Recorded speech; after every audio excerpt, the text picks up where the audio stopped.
باتن کلا نفین. سورت بقرہ یوصل درش پیتا نمبر آیات کی اللہ جل شانہ مسئلہ توحید فعنوان دا الہ سر ذکر کئی وَإِلَٰهُكُمْ إِلَٰهٌ وَاحِدٌ کارساز و مددگار ستاسی اگا یو دیم یو ذات دیم ستاسی کارساز و مددگار حاجت روا یو ذات دیم لا الہ الا هو الرحمن الرحیم نشت بل کارساز بل لائق د بندگی بل واقدار و متصرف مگر یو اللہ دیم چی عام میں ربانا دے و خاص میں ربانا دے. دارنگی بیا 255 کی بیا مسئلہ توحید پہ عنوان دا الہ سر ذکر کئی 255 کی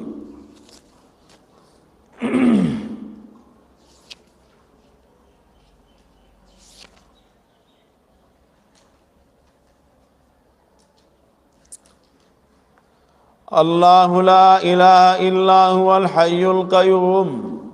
اللہ اللہ لا الہ نشت بل کارساز بل حاجت روا مگر یو اللہ دی الحی القیوم جوندے ذات دے ہمیشہ جوندے انتظام کو ان کے دا عالم.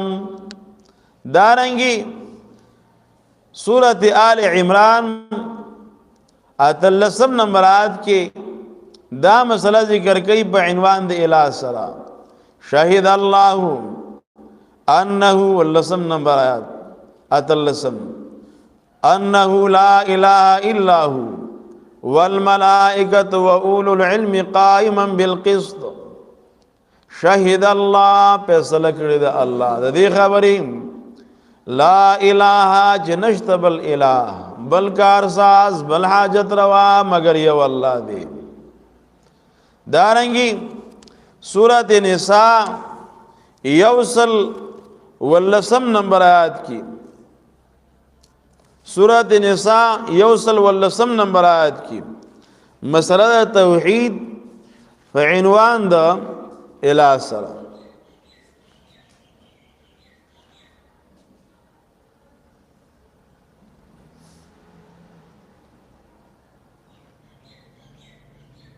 یوصل واللسم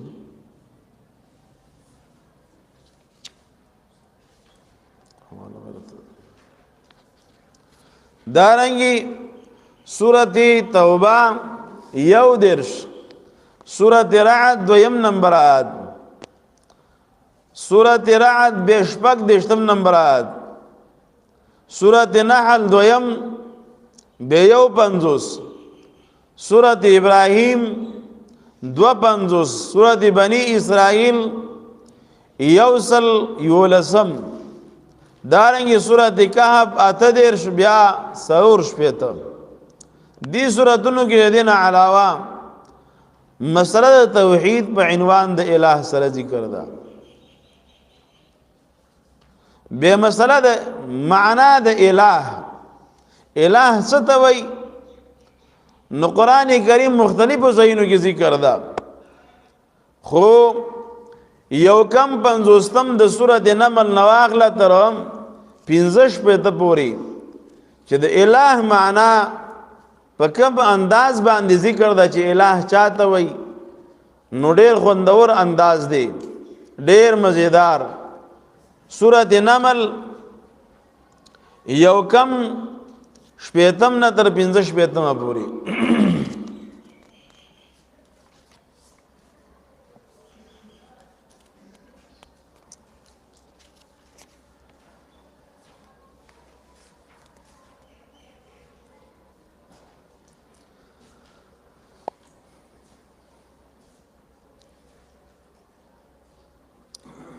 أَمَّنْ خَلَقَ السَّمَاوَاتِ وَالْأَرْضَ وَأَنزَلَ لَكُم مِّنَ السَّمَاءِ مَاءً.